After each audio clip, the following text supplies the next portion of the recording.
Hello everyone, সেদিন সন্ধ্যেবেলা আমরা হঠাৎ করে মনে হলো যে পিকনিক করব, চাউমিন পিকনিক।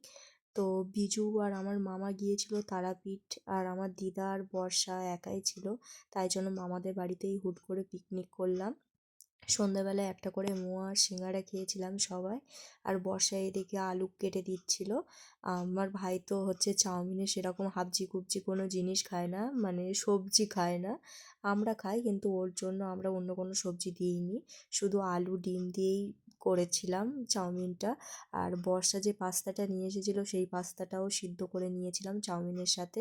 এইদিকে ডিম ভেজে রেখেছিলাম, আর এইদিকে আলু ভাজাও কমপ্লিট হয়ে গেছে। আর আমার দিদা খুব ভালো চাউমিন বানায়, হালকা তেলে একটা শুকনো লঙ্কা দিয়ে খুব সুন্দর করে আমার দিদা চাউমিনটা বানায়। তাই চাউমিনটা আমার দিদাই বানিয়ে দিয়েছিল, আর সবাই একটা করে স্মাইল এঁকেছিলাম।